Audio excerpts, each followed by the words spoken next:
सब जन तू तेने रे कही जे पीड़ पराई जाने रे।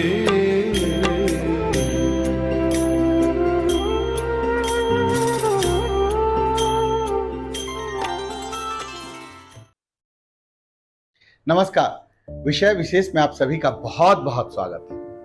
सत्य का मार्ग अहिंसा के रास्ते ही संभव है। अहिंसा बहादुरों का गुण है, कायर का नहीं।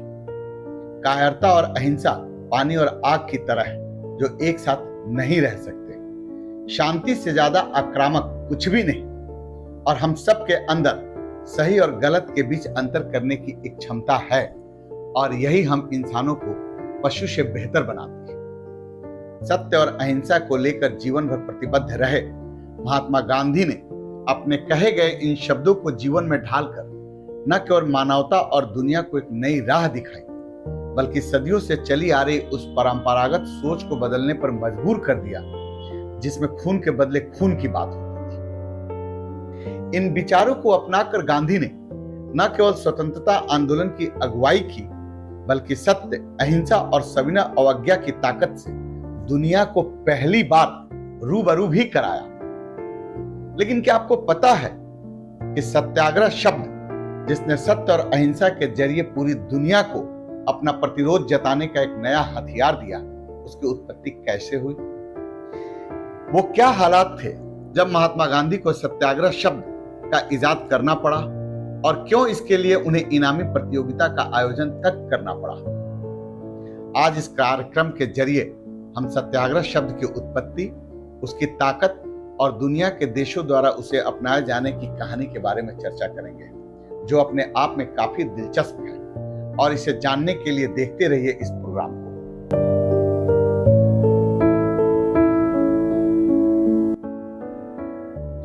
महात्मा गांधी ने दुनिया को दो ऐसे नायाब शब्द दिए जिसकी ताकत दुनिया के किसी भी उन्नत से उन्नत और शक्तिशाली वस्तु से ज्यादा थी, है और रहेगी। यह दो शब्द थे, सत्य और अहिंसा। और इन दोनों शब्दों के प्रति प्रतिबद्धता जताने के बाद जिस नए शब्द का महात्मा गांधी ने इजाद किया, वह था सत्याग्रह। इस सत्याग्रह को गांधी ने राजनीतिक प्रतिरोध का अनोखा तरीका बना दिया, जिसे बाद में पूरी दुनिया ने अपनाया। हालांकि ऐसा नहीं था कि गांधी से पहले सत्य और अहिंसा के बारे में लोगों को मालूम नहीं। भारतीय दर्शन और संस्कृति में तो अहिंसा की बात शुरू से होती रही है, जिससे महात्मा बुद्ध और भगवान महावीर जैसे संतों ने और विस्तृत फलक दिया। लेकिन इन सब से अलग महात्मा गांधी ने सत्य और अहिंसा को जिस वैज्ञानिक तरीके से परिभाषित किया, उस पर अमल किया और उसे प्रयोग में लाया, उसने इसे जन जन के दिल में घर कर दिया, और यह अपने आप में एक मिसाल बन गया। गांधी ने पहली बार भारत समेत पूरी दुनिया को अहिंसा की उस ताकत से परिचित कराया जिससे दुनिया तब तक अनजान थी। गांधी ने दुनिया को यह बताया कि अहिंसा के आगे कोई भी ताकत टिक नहीं सकती, कोई भी बल इसे झुका नहीं सकता, और हुआ भी यही। गांधी के इस अहिंसा धर्म के सामने दुनिया की सबसे मजबूत साम्राज्यवादी ताकत भी टिक नहीं पाई। दरअसल गांधी से पहले अहिंसा शुद्ध तत्व ज्ञान के सिद्धांत के रूप में थी। गांधी ने उसे लोकोपयोगी समाज के हित में एक व्यवहारिक स्वरूप प्रदान किया। तभी तो महात्मा गांधी के इजाद किए हुए सत्याग्रह नामक शस्त्र का इस्तेमाल अमेरिका, पूर्वी यूरोप और दक्षिण अफ्रीका जैसे देशों समेत दुनिया के अनेक बड़े बड़े नेताओं ने साम्राज्यवादी ताकतों को हराने, रंगभेद को दूर करने और सामाजिक कुरीतियों को मिटाने में किया। महात्मा गांधी ने जिस सत्याग्रह शब्द का इजाद किया, वह केवल एक विचार ही नहीं है, बल्कि इसका एक व्यवहारिक पक्ष भी है। दरअसल गांधी दर्शन में अहिंसा के साथ सत्य के मिल जाने से एक नई स्थिति का निर्माण होता है। इस स्थिति का मूल मकसद अहिंसा में आस्था रखने वाले मनुष्य का सत्य के प्रति आग्रह का होना है, और इसे ही गांधी ने सत्याग्रह कहा। अब बात आती है कि आखिर महात्मा गांधी ने सत्याग्रह शब्द को गढ़ा ही क्यों, और ऐसी क्या जरूरत पड़ गई कि उन्हें इस शब्द को गढ़ने पड़े तो इसकी कहानी भी कम दिलचस्प नहीं है। आपको यह जानकर हैरानी होगी कि सत्याग्रह शब्द की उत्पत्ति भारत भूमि पर नहीं हुई थी, बल्कि भारत से दूर एक अलग देश में हुई थी। दरअसल सत्याग्रह का विचार, या यूं कहें कि इस शब्द की उत्पत्ति दक्षिण अफ्रीका में गांधी जी द्वारा गोरी सरकार के रंगभेदी नीतियों के खिलाफ किए गए संघर्षों के दौरान हुई थी। उन दिनों महात्मा गांधी भी दक्षिण अफ्रीका में ही रहते थे। तब 1906 में तत्कालीन अफ्रीकी सरकार ने एक अध्यादेश निकाला, जिसके मुताबिक एशियाई लोगों के पहचान पत्र में उंगलियों की छाप को अनिवार्य बना दिया गया था। तब जोहान्सबर्ग में रह रहे भारतीय लोगों ने इसे अपना अपमान समझा और इस अपमानजनक भेदभाव का मजबूती से विरोध करने के लिए 11 सितंबर 1906 को जोहान्सबर्ग में इकट्ठा हुए। महात्मा गांधी भी उनमें शामिल थे और वही गांधी के मन में सत्याग्रह का विचार पहली बार पनपा। शुरुआत में महात्मा गांधी ने इस आंदोलन को पैसिव रेसिस्टेंस नाम दिया था। यहां तक कि जोहान्सबर्ग के प्रेस ने भी इसे निष्क्रिय प्रतिरोध यानी पैसिव रेसिस्टेंस बताया। लेकिन गांधी जी अपने दिए गए इस नाम से संतुष्ट नहीं थे, क्योंकि इसमें निष्क्रिय शब्द का भाव नकारात्मक था। गांधी जी ने अपनी आत्मकथा सत्य के प्रयोग में लिखा है कि जब गोरों की एक सभा में मैंने देखा कि पैसिव रेसिस्टेंस का तो संकुचित अर्थ किया जाता है, वह निर्बलों का ही हथियार माना जाता है, उसमें द्वेष की गुंजाइश है और उसका अंतिम स्वरूप हिंसा में प्रकट हो सकता है, तो मुझे उसका विरोध करना पड़ा और हिंदुस्तानियों के संग्राम का सच्चा स्वरूप समझना पड़ा। तब हिंदुस्तानियों को अपने संग्राम का परिचय देने के लिए नए शब्द गढ़ने की योजना करनी पड़ी। गांधी जी निष्क्रिय प्रतिरोध की परिभाषा से अलग अपने तरीके का कोई बेहतर शब्द सुझाना चाहते थे, लेकिन कोई उपयुक्त शब्द नहीं सूझने पर थोड़ी सी इनाम राशि रखकर इंडियन ओपिनियन में इसके लिए पाठकों के बीच एक प्रतियोगिता कराई गई।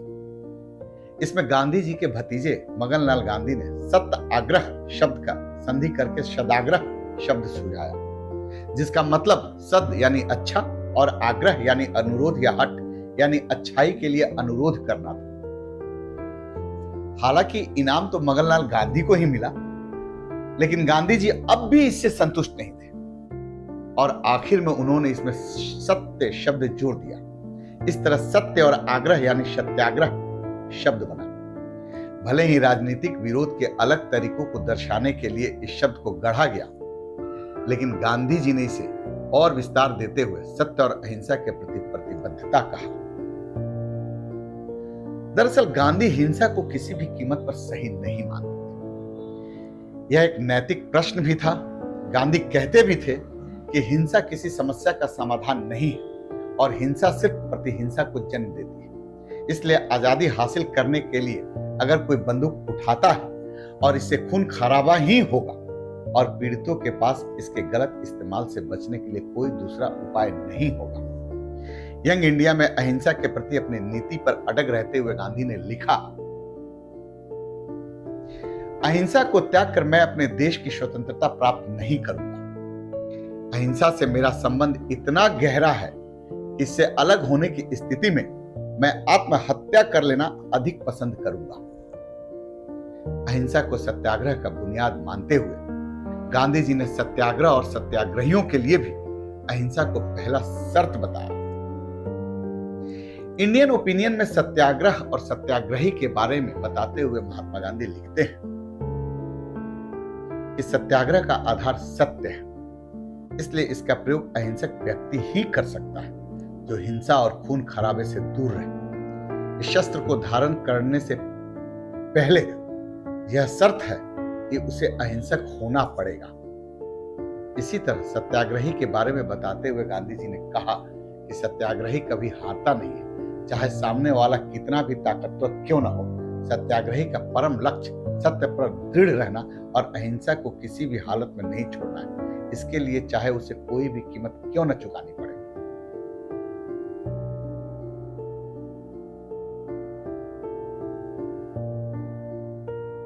सत्याग्रह का मूल लक्षण बताते हुए गांधी जी ने यह भी कहा था कि अन्याय का विरोध करते हुए भी अन्यायी के प्रति वैर भाव नहीं रखना सत्याग्रह का मूल लक्षण है। महात्मा गांधी ने अपनी पुस्तक दक्षिण अफ्रीका के सत्याग्रह का इतिहास के प्रस्तावना में ब्रिटिश साम्राज्य से अन्याय के प्रतिकार के रूप में 7 लड़ाइयों को सत्याग्रह की सफलता के रूप में प्रस्तुत किया है। इनमें पहला संघर्ष वीरमगाम सीमा शुल्क से संबंधित था, जबकि दूसरा गिरमिट कानून खत्म करने को लेकर था। इसी तरह उन्होंने चंपारण सत्याग्रह, जो भारत में गांधी का पहला सत्याग्रह प्रयोग था, उसके बाद खेड़ा सत्याग्रह, अहमदाबाद सत्याग्रह, रॉलेट एक्ट की समाप्ति के लिए किया गया सत्याग्रह के साथ साथ खिलाफत आंदोलन के लिए की गई सत्याग्रह की भी चर्चा उन्होंने की है। दरअसल महात्मा गांधी ने भारत में राजनीतिक आंदोलनों में सत्याग्रह को 3 अलग अलग रूपों में प्रयोग किया। पहला इसमें था असहयोग आंदोलन के दौरान किया गया प्रयोग, दूसरा सविनय अवज्ञा आंदोलन और तीसरा था व्यक्तिगत सत्याग्रह।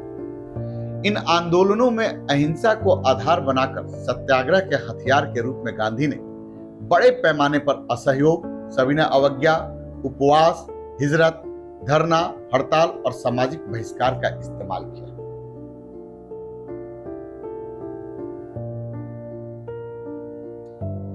सच तो यह है कि गांधी की सबसे बड़ी खूबी यह थी कि वह उन नैतिक तरीकों और प्रश्नों को जन राजनीति का हिस्सा बना देते थे। इसी खूबी से उन्होंने सत्याग्रह और उसके उद्देश्यों को भी जन जन तक पहुंचा दिया। इतिहासकार क्लॉड मार्कोविट्स ने अपनी किताब अनगांधियन गांधी में लिखते हैं कि गांधी रणनीतिज्ञों से भी बेहतर रणनीतिकार है। उनमें नए तरीके खोजने की ऐसी महान क्षमता थी जो हर बार अंग्रेज सरकार को आश्चर्य में डाल देती थी। वह किसी भी स्थिति को अपने मुताबिक ढाल सकते थे। हर बार यह साबित होता कि वह बेहतरीन राजनीतिक प्रचारक भी थे। साथ ही अपने हर कदम और अभियानों पर मीडिया को आकर्षित करने का हुनर भी गांधी रखते थे। हालांकि ऐसा नहीं था कि आजादी की लड़ाई में अहिंसा और सत्याग्रह के प्रयोग पर विरोध के स्वर नहीं उठे। अनेक लोगों का मानना था कि सत्याग्रह के गलत इस्तेमाल हो सकते हैं, तो वहीं कई लोग इसे कारगर नीति नहीं मान रहे थे। इन सब के बावजूद गांधी को सत्याग्रह की ताकत पर विश्वास था और वे उससे कभी भी विचलित नहीं हुए। सत्याग्रह अपनी विशेषताओं और नैतिक बाध्यताओं के चलते दुनिया भर में अलग अलग रूपों में अपनाया गया, खासकर संयुक्त राज्य अमेरिका और पूर्वी यूरोप जैसे देशों में। लेकिन समय के साथ लोग विरोध के इस नायाब तरीके को भूलते जा रहे हैं और हिंसा का सहारा प्रमुख होता जा रहा है। आज दुनिया में जहां शांति और स्थिरता सबसे बड़ी चुनौती बनी हुई है, वहीं आगे बढ़ने और विकास का रास्ता भी सत्याग्रह के मार्ग से होकर ही गुजरता है। लेकिन इस विचारधारा को मानने के लिए मजबूत इच्छा शक्ति और चारित्रिक दृढ़ता वाले लोगों की जरूरत है, जो विकट परिस्थितियों में भी सत्य के मार्ग से न भटके। तभी समावेशी विकास पर आधारित विश्व की कल्पना साकार हो पाएगी। अगर आपको यह प्रोग्राम और इसके कंटेंट पसंद आए हो तो कृपया इस वीडियो को लाइक, शेयर और सब्सक्राइब जरूर कीजिएगा। अगली बार एक अन्य महत्वपूर्ण विषय के साथ मिलेंगे। तब तक के लिए नमस्कार।